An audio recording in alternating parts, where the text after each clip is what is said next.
సినిమాను గురించి ఏం చెప్పాలి? విష్ణు చెప్పినట్టు చాలా చెప్పాలి.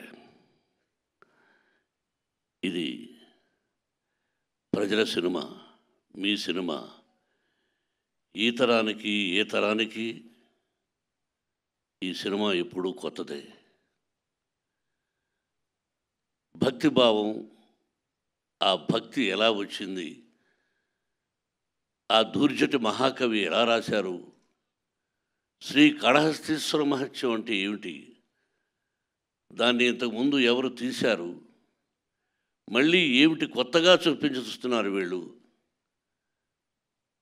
అనేది ఈ సినిమాలో ఎంతో వ్యయ ప్రయాసలకు కష్టం. అంటే ఎంతైనా ఏదైనా ఏ సినిమా అయినా ఒకటి కష్టం. ఈ సినిమాలో అతిరథ మహారథులు పేరు పేరున కేరళ నుంచి, ఆంధ్ర నుంచి, మద్రాసు నుంచి, నార్త్ ఇండియా నుంచి, మన భారతదేశంలో 4 మూలలా ఉన్నటువంటి మహానటులందరినీ తీసుకొని ఈ సినిమాలో నటింపజేశాం. వాళ్ళు ఏం చేశారు, ఎలా చేశారు అని చెబితే ఏదో డబ్బా కొట్టుకున్నట్టు అవుతుంది. ఎన్ని రోజులు ఇక్కడే ఉన్నాడు శరత్. అతని గురించి అతనిదే నాటామని. నేను పెదరాయుడు యాక్ట్ చేసిన సినిమా అయిందే.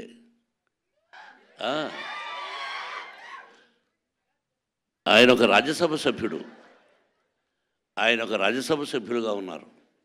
ఆయనకు ఒక పార్టీ అధినేతగా ఉన్నారు. ఈరోజుకి ఏ పాత్రనైనా అవలీలగా పోషించగలిగినటువంటి మంచి నటుడు, నాకు సోదరుడు. అలాగే పేరున ప్రతి ఒక్కరూ అత్యద్భుతంగా చేశారు. ప్రజలు చెప్పాలి, మీరు చెప్పాలి.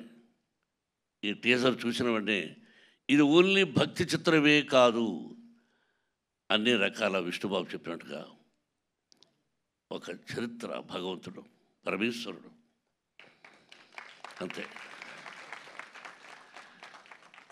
ఒక పద్యం ఉంది, ఎవ్వని చేజనించు జగమెవ్వని లోపల నుండు లీనమై, ఎవ్వని ఎందుడెందు పరమేశ్వరుడెవ్వడు, మూల కారణం వెవ్వడు, అనాది మధ్యలయుడెవ్వడు, సర్వము తానే అయిన వాడెవ్వడు, అట్టి వారిని ఈశ్వరుని శరణము వీడదన్.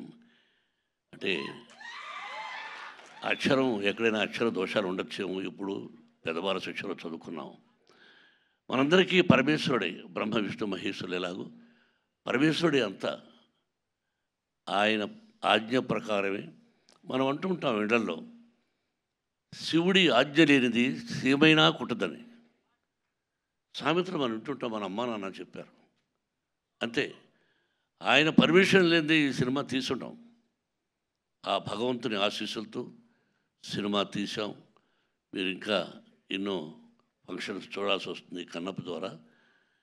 ఇంకెంతకంటే ఎక్కువ నేను మాట్లాడదలుచుకోలేదు. మీ అందరి ఆశీస్సులు నిర్మాతగా నాకనే కాకుండా ముఖ్యంగా నా బిడ్డకు విష్ణుకి, విష్ణు టీంకి మీ అందరి ఆశీస్సులు కావాలని కోరుకుంటున్నాను. Thank you very much. Thank you Mohan Babu గారు, థ్యాంక్ యూ సో మచ్.